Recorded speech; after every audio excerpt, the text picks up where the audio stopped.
Tuhanlah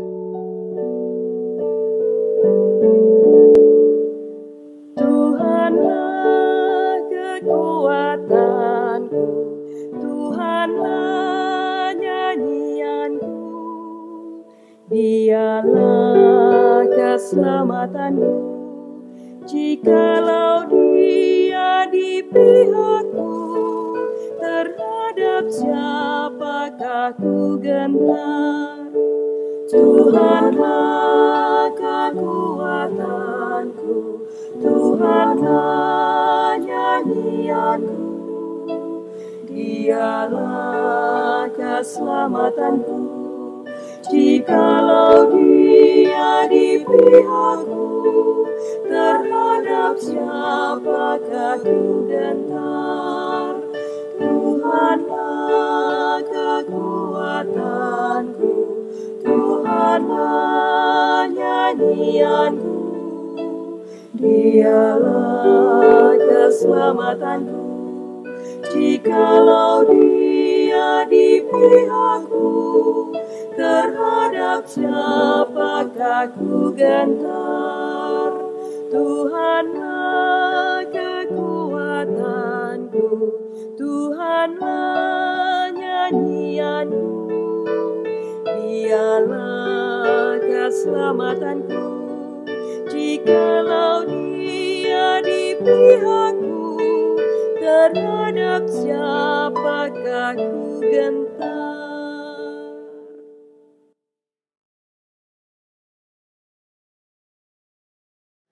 Mazmur 89 ayat 2-3. Aku hendak menyanyikan kasih setia Tuhan selama-lamanya. Hendak memperkenalkan kesetiaan-Mu dengan mulutku turun-temurun. Sebab kasih setiamu dibangun untuk selama-lamanya, kesetiaan-Mu tegak seperti langit. Selamat pagi Bapak Ibu sekalian, selamat berjumpa dalam doa pagi online. Nah saudara, bagaimana kabar kita hari ini? Saya berharap kita semua ada dalam keadaan yang sehat, ada dalam perlindungan Tuhan. Nah saudara, karena itu kita akan bersama-sama saat ini mendengarkan firman Tuhan, dan saya mengajak kita sekalian bersatu di dalam doa. Saudara, mari kita berdoa.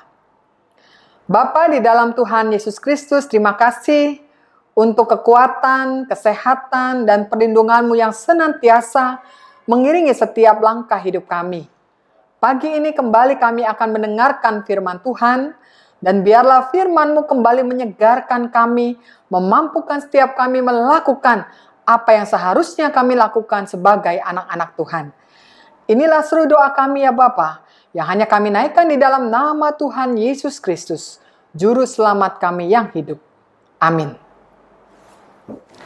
Bapak Ibu sekalian, firman Tuhan pada pagi hari ini bertema Sang Maha Tinggi. Terambil di dalam kitab Ibrani pasalnya yang pertama, ayatnya yang kelima sampai 14. Demikianlah firman Tuhan. Karena kepada siapakah di antara malaikat-malaikat itu pernah Ia katakan, "Anakku engkau telah kuperanakan pada hari ini, dan Aku akan menjadi bapanya dan ia akan menjadi anakku." Dan ketika ia membawa pula anaknya yang sulung ke dunia, ia berkata, "Semua malaikat Allah harus menyembah Dia." Dan tentang malaikat-malaikat ia berkata, "Yang membuat malaikat-malaikatnya menjadi badai dan pelayan-pelayannya menjadi nyala api." Tetapi tentang anak ia berkata, "Tahta-Mu, ya Allah, tetap untuk seterusnya dan selamanya. Dan tongkat kerajaan-Mu adalah tongkat kebenaran. Engkau mencintai keadilan dan membenci kefasikan. Sebab itu Allahmu telah mengurapi engkau dengan minyak sebagai tanda kesukaan, melebihi teman-teman sekutumu.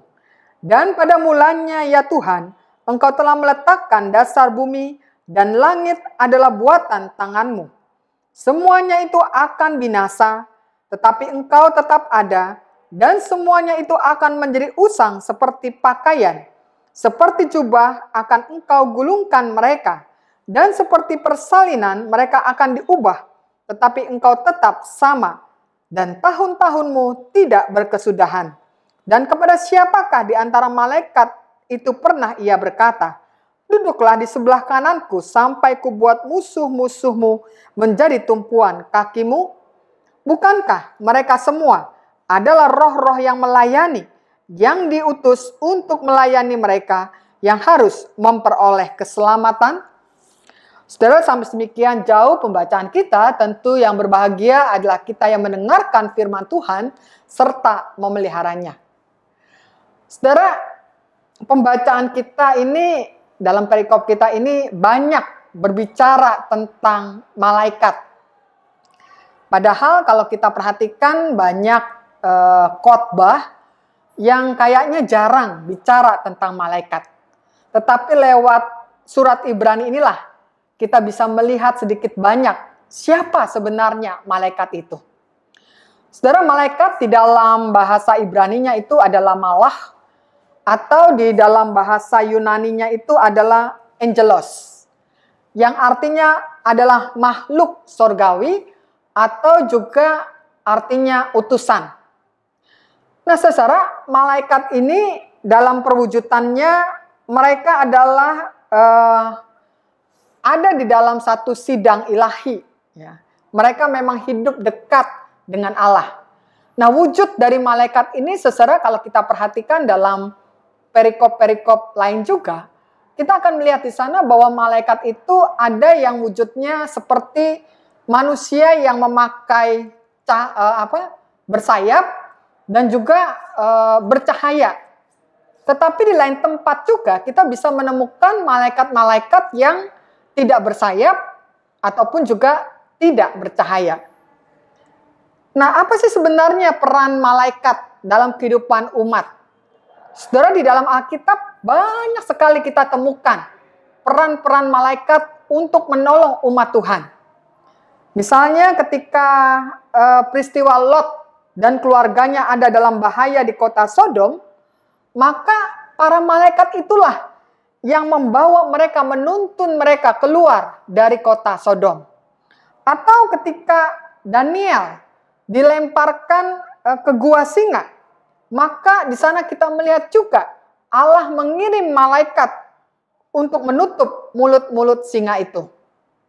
Atau di lain tempat lagi, kita bisa menyaksikan bagaimana rasul-rasul yang dimasukkan ke dalam penjara karena memberitakan Injil. Lalu pada waktu malam, seorang malaikat Tuhan membuka pintu-pintu penjara itu dan membawa mereka keluar dari penjara itu. Dan di lain lagi, kita juga bisa melihat ketika Rasul Petrus dimasukkan ke dalam penjara karena memberitakan Injil, maka ada seorang malaikat datang dan kemudian malaikat itu membuka pintu penjara itu dan melepaskan dia. Saudara, banyak sekali kita lihat bacaan-bacaan Alkitab ini mengenai pertolongan yang dilakukan oleh malaikat kepada umat manusia atau umat Allah. Karena itu sebenarnya tidak heran kalau malaikat itu di mata kaum Israel khususnya memiliki kedudukan yang tinggi.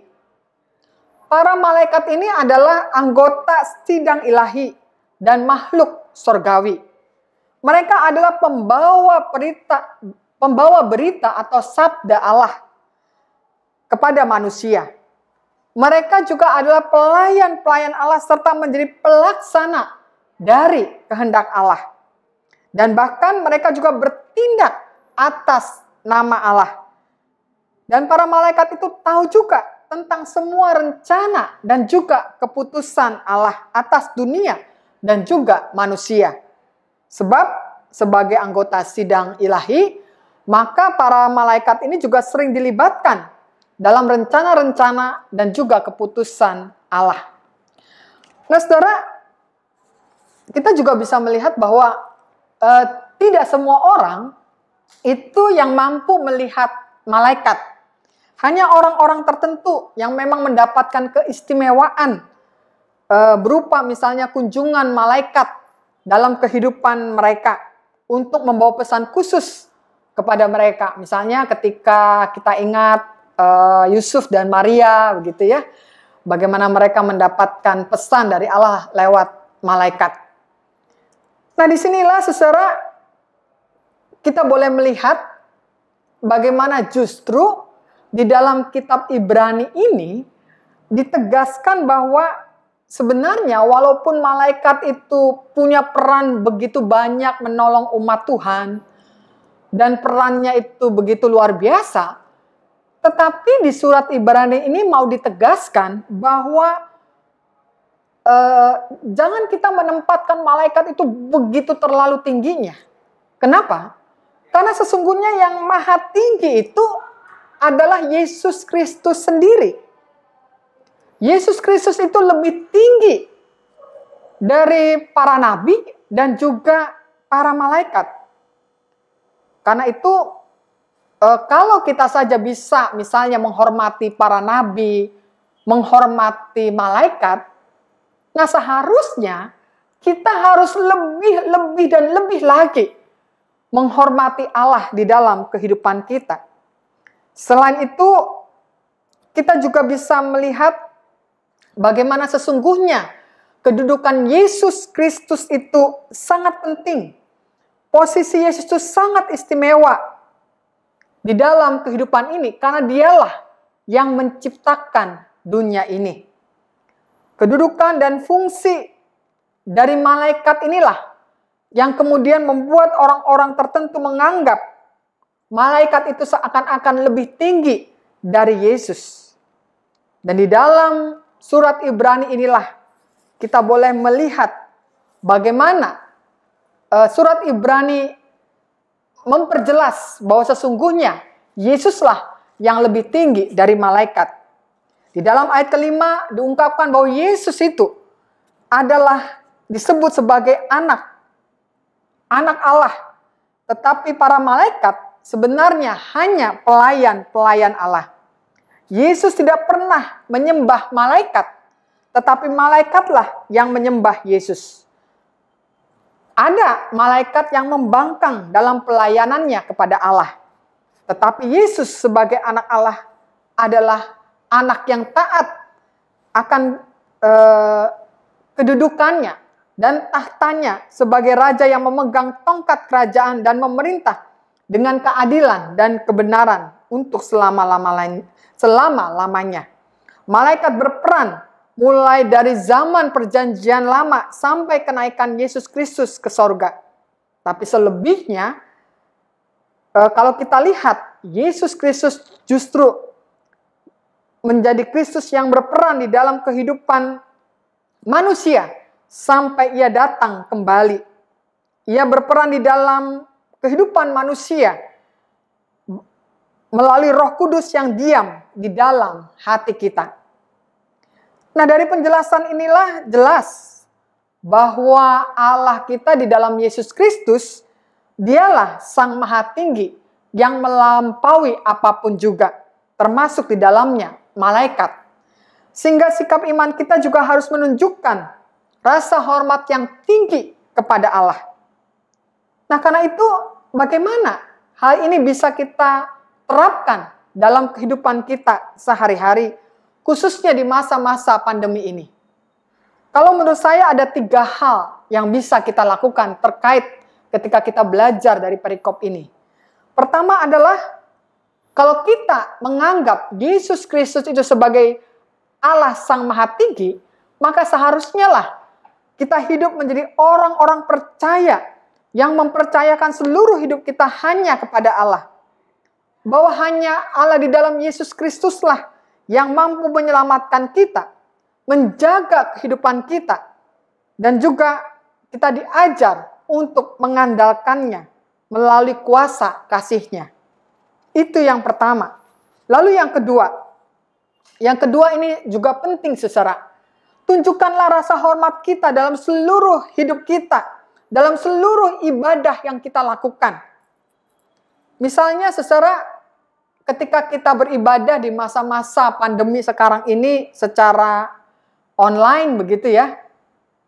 Nah, apakah ketika kita melakukan ibadah secara online itu Sama dengan ketika kita melakukan ibadah secara onsite.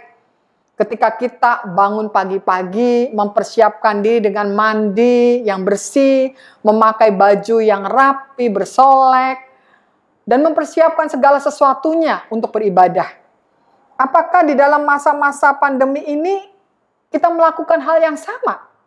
Atau sebaliknya, kita beribadah dengan cara bersantai-santai, tiduran, mungkin juga dengan makan cemilan, begitu ya.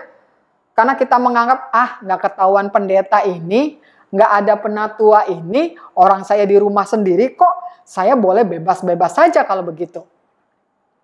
Atau juga mungkin orang-orang yang beribadah, ya, tetapi hanya mencari bagian-bagian tertentu saja. Misalnya mencari khotbah-khotbahnya pendeta-pendeta. Ya, bagian khotbahnya saja diambil. Atau mungkin senang nyanyian mazmurnya saja diambil. Ya, kalau memang ada keterbatasan kuota, saya yakin Tuhan tahu ya apa yang sesungguhnya kita alami. Tetapi kalau bukan karena ada keterbatasan atau kekurangan ya yang harus kita alami sehingga kita tidak bisa melakukan ibadah dengan baik, ibadah yang sejati, seharusnya lah itu menjadi tanggung jawab kita untuk benar-benar mempersiapkan diri ketika kita beribadah. Lalu yang ketiga, menghormati Allah berarti juga kita menghormati firman-Nya yang menjadi penuntun kehidupan kita. Kita berusaha menghidupkan firman-Nya itu di dalam kehidupan kita sehari-hari, dalam tingkah laku kita, dalam tutur kata kita, dalam setiap pikiran-pikiran kita. Sehingga firman Tuhan itu tidak terkungkung hanya di dalam Alkitab yang kita baca. Tetapi ia benar-benar kita hidupkan dalam kehidupan kita sehari-hari. Nah, karena itulah saudara, mari ketika kita saat ini diingatkan bahwa hanya Yesus Kristuslah Sang Maha Tinggi yang lebih tinggi dari apapun juga termasuk malaikat, mari kita menghormatinya dengan sikap hidup yang benar yang seturut dengan kehendak Tuhan. Amin. Saat ini kami datang kepadamu Tuhan untuk menaikkan rangkaian doa syafaat. Kami berdoa untuk resesi ekonomi yang membawa dampak sangat kuat bagi para pengusaha besar maupun juga UMKM. Karuniakanlah mereka daya tahan yang kuat Tuhan untuk mengatasi situasi ini sehingga tidak terjadi gelombang PHK bagi para karyawan maupun juga kaum buruh. Kami berdoa kiranya pemerintah kami juga memiliki kebijakan-kebijakan yang sangat menopang bagi krisis ekonomi yang terjadi di masyarakat. Tuhan, kami juga berdoa saat ini di mana banyak terjadi gempa bumi, baik itu banjir di berbagai daerah, baik di Lebak, Banten, maupun juga di Sukabumi, di Medan. Dan kami juga berdoa Tuhan untuk aktivitas gunung meletus, baik yang terjadi di Semeru maupun juga Merapi, dan juga di berbagai daerah lainnya. Biarlah pemerintah mampu menopang sungguh-sungguh sehingga masyarakat yang terdampak tetap dapat dilindungi.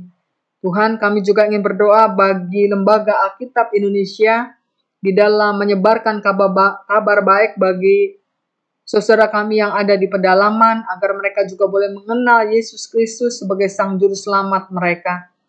Kami juga berdoa Tuhan untuk gereja-gereja Tuhan yang sampai saat ini masih mengupayakan ibadah-ibadah online atau streaming.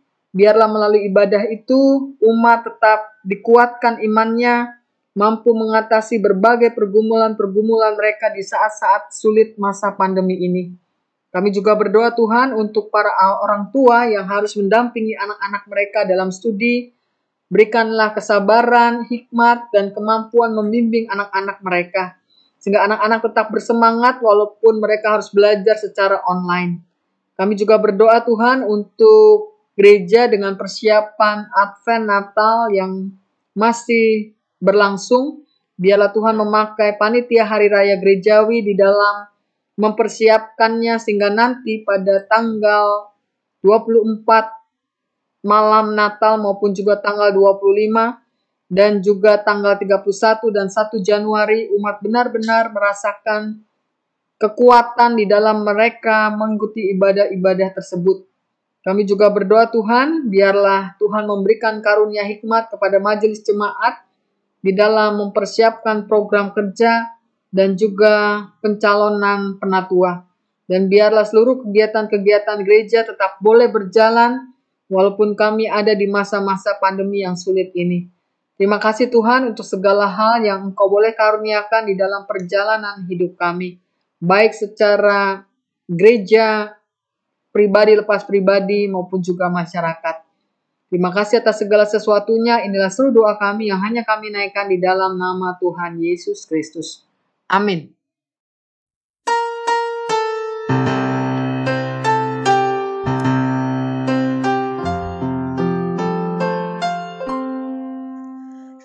Kasih Tuhan mengirimu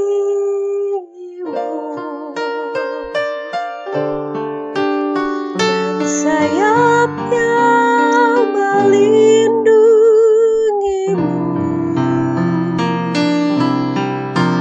Tangan Tuhan pegang di dalam hidupmu. Majulah